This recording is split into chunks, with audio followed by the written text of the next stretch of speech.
இனிய வணக்கம். காதற் சிறப்புரைத்தல் என்ற அதிகாரத்திலே 113வது அதிகாரம். அதில் 3வது குறள் நம்ம பார்க்கிறோம்.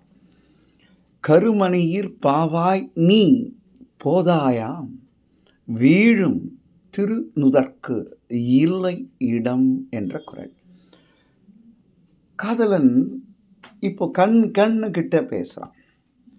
கண்ணே, கண்ணின் உள்ள இருக்கக்கூடிய கருவிழியை, கருமணியை, பீப்புள்னு சொல்கிறோம் ஆங்கிலத்தில் இல்லையா, நீ கொஞ்சம் அப்படி விலகி போயிட அப்படின்றான்.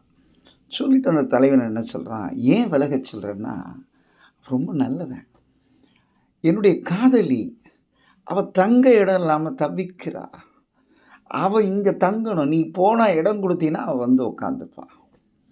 அதனால் நீ அருள் கூர்ந்து கருமணியே நீ அகன்று விடு, என் அகத்தில் இருப்பவள் அங்கே, அவளை நான் அங்கே இருத்திக் கொள்கிறேன் என்று அழகாக தன்னுடைய கற்பனையை சொல்லுகிறான் இல்லையா.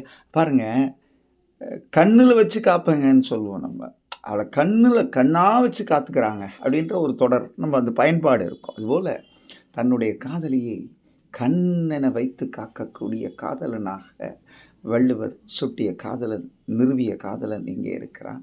இந்த குறளில் தான் எவ்வளோ ஒரு இழைவு இருக்குது பாருங்கள்.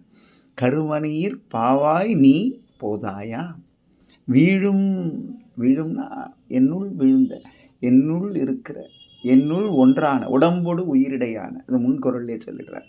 அந்த காதலி என்னுள், அவளை கண்ணாய் வைத்து காக்க நான் காத்திருக்கிறேன், தவம் இருக்கிறேன், அதற்கு வழி கொடு கருமணியே, நீ சற்று விலகு, அவள் அங்கே வந்து அமர்ந்து விடுவாள் என்ற அழகான அந்த சொற்கள், அந்த வெளிப்பாடு, புலப்பாடு, காதல் நயப்பாடு எண்ணி எண்ணி வியக்கத்தக்க ஒன்று என்று சொல்லி இனிய நாளாக இதய வாழ்த்துக்கள். நன்றி, வணக்கம்.